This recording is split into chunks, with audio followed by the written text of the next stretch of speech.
ഇവൻ ആരാണ് എന്താണ് ഏതാണെന്നൊന്നും അറിയാതെ ഇവനെ പുറത്തുവിടാൻ പറ്റില്ല. അതുകൊള്ളാം. പക്ഷെ ഇവന്റെ പേരിൽ നിലവിൽ കുറ്റമോ പരാതി ഇല്ലാത്തതിനാൽ അകത്തിടാനും പറ്റില്ല. വേണ്ട, ഇവനെ പുറത്തുവിടണ്ട, അകത്തുവിടണ്ട. അവനാ വാതിക്ക നിന്നോട്ടെ. പാറാവുകാരൻ ഒരു കൂട്ടാകുമല്ല.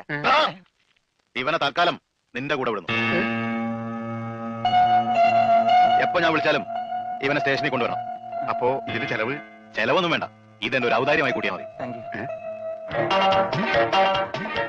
ഇതിപ്പോ കിണ്ണം പറയാൻ പറ്റതുപോലെ ആയല്ലോടാ.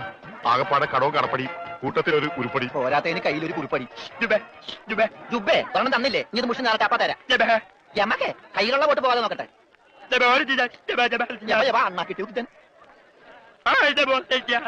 എന്താണ് ഒരു സൈഡ് വലിവ്? മുതലാളി പിടിച്ച് വലിച്ചതല്ലേ? നീ പിടിച്ച് തള്ളല്ലേ? ഓഹോ, ഇവനായിരുന്നല്ലേ ഡ്രൈവർ. അവന് വിശക്കണുണ്ടാവും മുതലാളി. പാവം പറയാനറിയാൻ പാടില്ലല്ല. അതുകൊണ്ടാണ് അവൻ വലിച്ചു കയറ്റിയത്. കൂടുതലൊന്നും വലിച്ച് കയറ്റായിരുന്നാ മതി. അച്ഛനെ 3 ചായ, 1 പാല്, കുറച്ച് വിത്തൗട്ട്. അതാർക്കാ മുതൽ വിത്തൗട്ട്? അതിവനെ ഇവിടുത്തെ ചായയുടെ രസം പിടിച്ചാലേ അവൻ ദിവസം ഇങ്ങോട്ട് തള്ളു. ആ പാലും മഞ്ഞ 2 ചായയിലേക്ക് ഇട്ട കേട്ടാ. അവിടെ വെച്ചേക്കട കൈ ഇത്താവും. അല്ല മുതലാളി, എന്താ നമ്മുടെ ഭാവി പരിപാടി? എന്ത് ഭാവി?